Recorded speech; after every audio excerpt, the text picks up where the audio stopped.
out of every sport that I participated in or helped with, I got to tell you, you have good people, you have bad people, but in archery, just seems to have the most nicest, honest to goodness, good people, helpful people that I ever met in my life.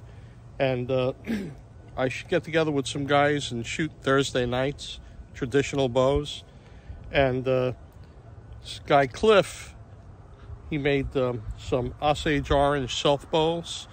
He actually got caribou with him and other game with them, deer, all kinds of game with these bows that he made. And he had an Osage Orange stave put away for a long time. And he had the draw board and everything else. He's gonna let me borrow with a knife, the draw knife. And he asked me whenever I want to do it. He gave me the stave, and he says, whenever I want to do it, just let him know. He'll bring everything over.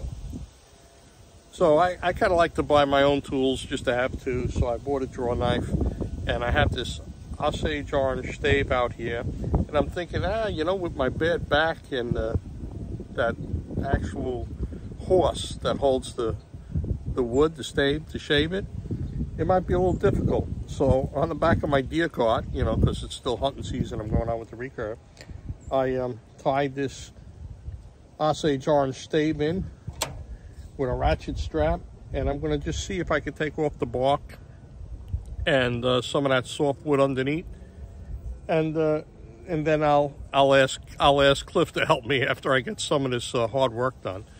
But here it is on the cart. Okay. I got my draw knife. Never did this before. Never used a draw knife before. I don't know how hard, how easy it's going to be. But let's give it a shot. I got a top to catch some of the debris. Oh, look at that.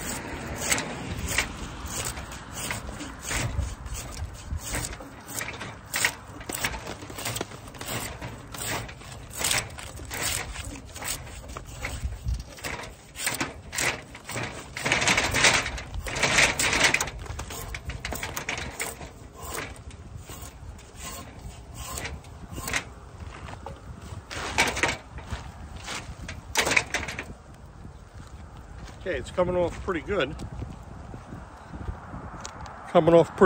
I'm going to scrape some of the bark off, and then I'll get back to you.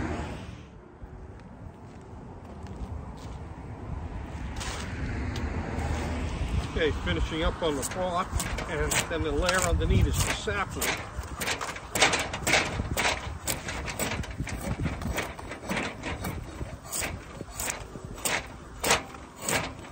Going to take the sapling off, and then there's growth rings, and we have to follow growth rings.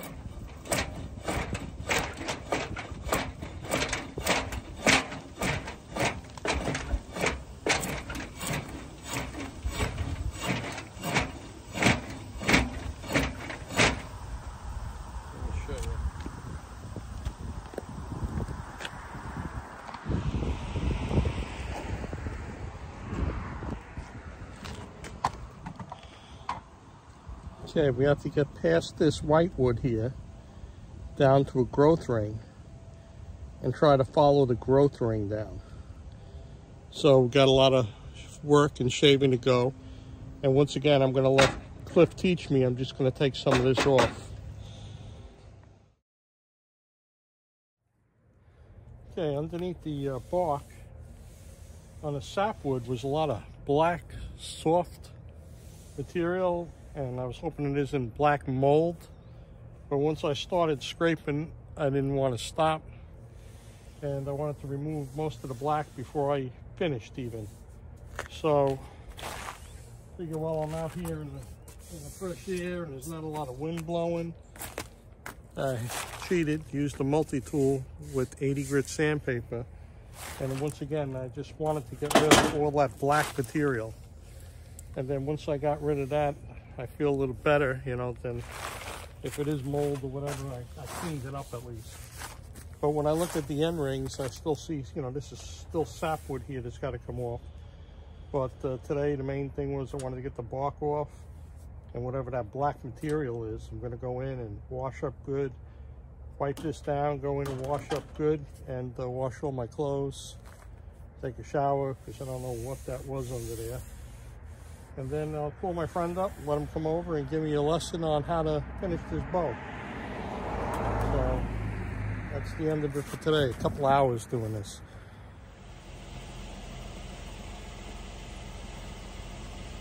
Okay, a lot of people take this on a bandsaw and even it up, so you put it on the horse. But if you notice, there's a big split in this wood here. So I'm just going to follow it down and separate it for now, and then clean it up later.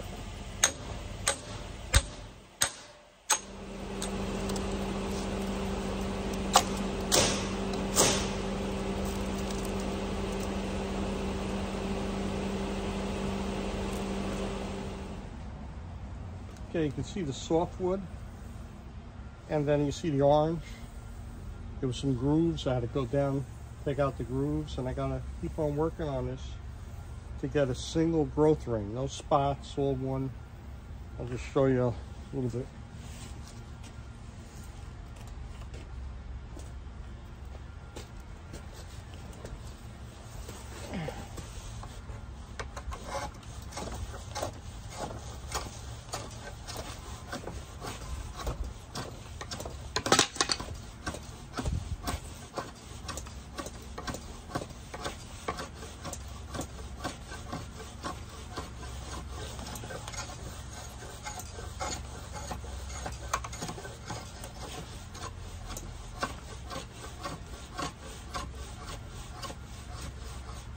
Okay, I'm going to stop it here just to show you. See that it's disappearing, and then at some point we're going to get a little orange.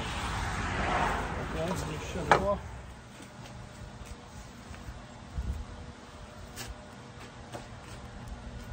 Okay, Cliff stopped by and dropped off this horse, this Boyer's horse, I guess you would call it, to hold the stave in. You straddle it, put your foot on down here on the lever to pinch it tight. But with my bad back, it didn't really work out for me. So what I did was I still used it and put a ratchet strap around, and that held it in place, and I was able to use the draw knife here. This is a 100-year-old draw knife. This one's better than the one I just bought.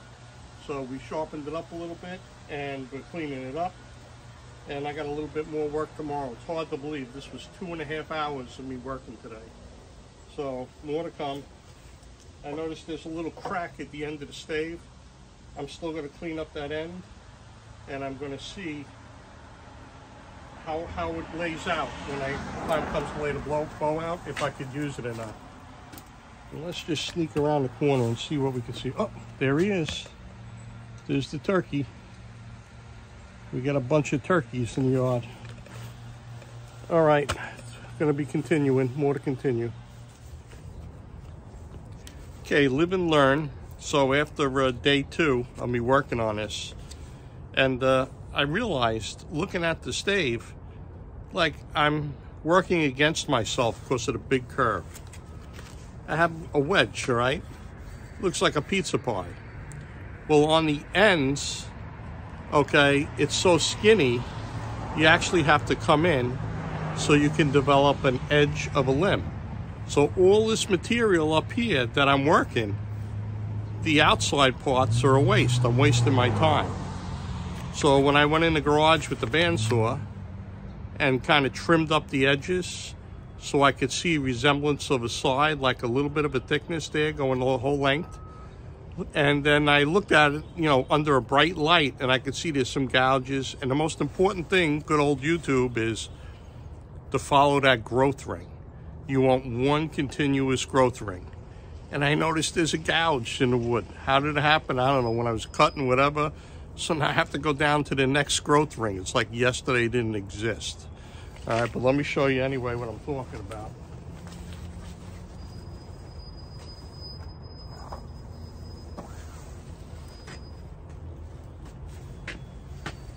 Okay. See down the end here? Now I eliminated a lot of wood. Okay, I eliminated that point.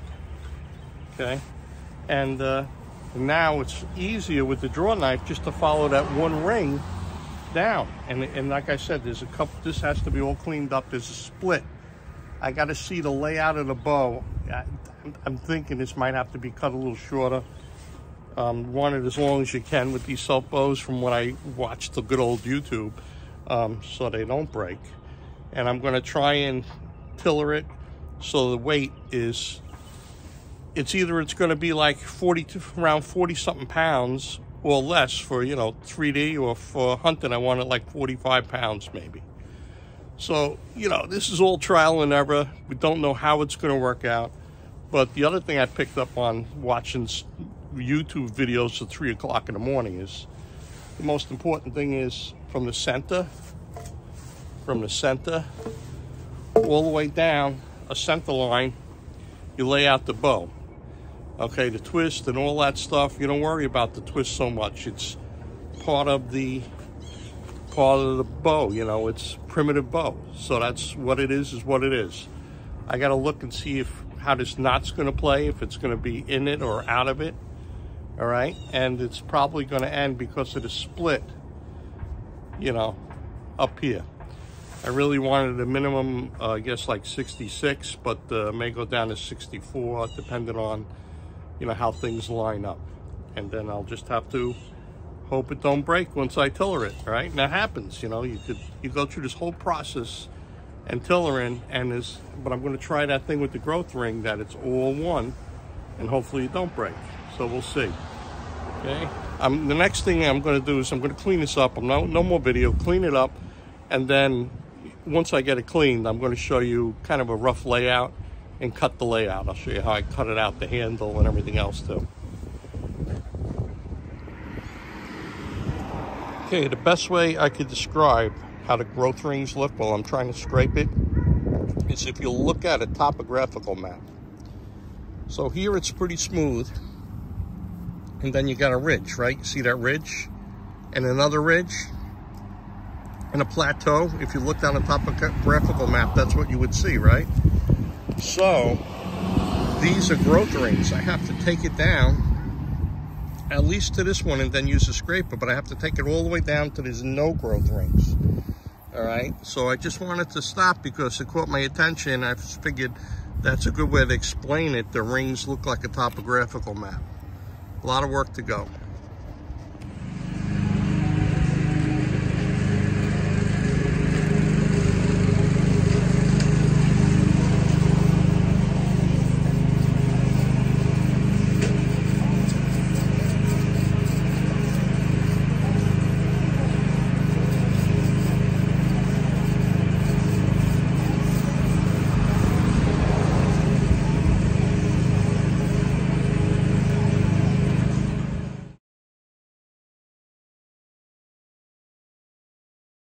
There we go.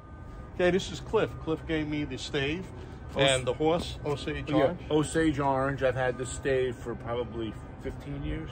Never used it. We found that it had a big split in it. So when I laid it out, which end was it here? This end here.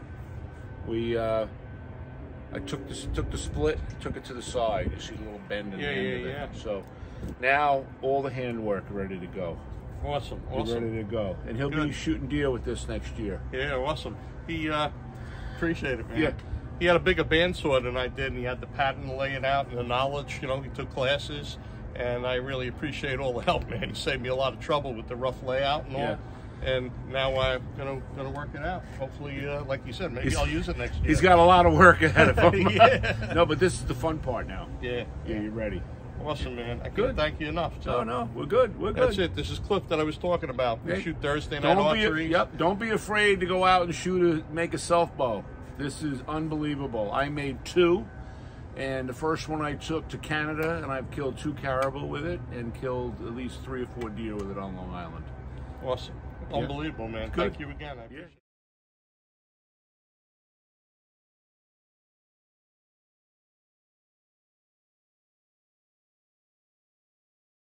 It's brutal outside. It's 10 o'clock at night. It's going to be like 29 degrees tomorrow, and I got this bow that I'm itching to get tillered to try and get it to see if I can pull it back. So I laid out a top. I got the bench here. Yes, I don't only shoot in my living room. I make bows in my living room too. So anyway, we're gotta take it down. So I've been trying to floor tiller it, and gotta take a little bit more meat off. Okay. And as soon as I take a little bit more and I can start to bend it, I'll show you a little what I'm doing on the floor tillering. All right. Okay, it's 2 o'clock in the morning, and I just made string grooves and put it on. The bottom limb has a twist. I probably have to try and take the twist out. And because while I was scraping, it made a big gouge, I had to take off a little more wood than I wanted. So it's going to be a lightweight bow when it's all done. But anyway, I'm exhausted. What a mess to clean up.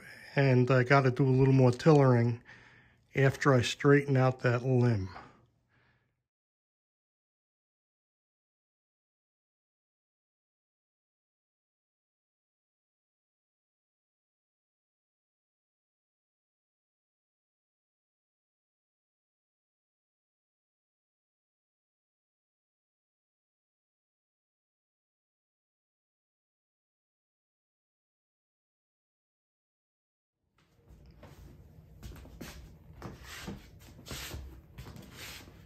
Okay, with this leverage, it's got it. I would be happy with it even being that straight. So let's see with the.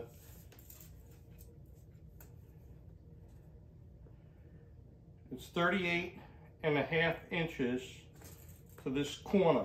It's going to heat it up, see if it takes the set.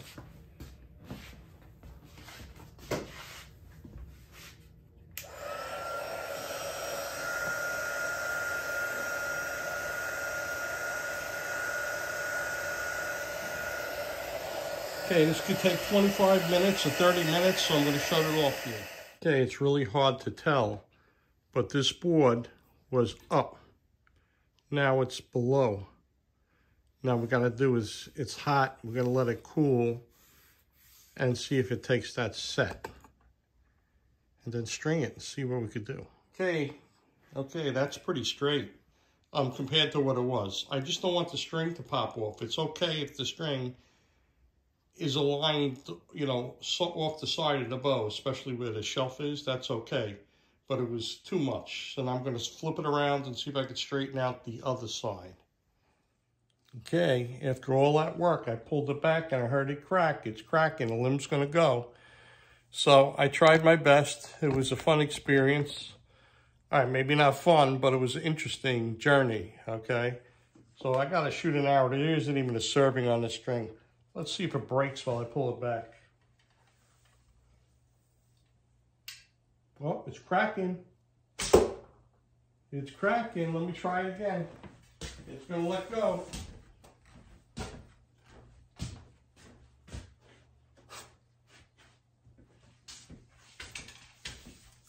Okay, one more, and then that's it. It's done. The bow is done. I hear it cracking. It's ready to let go.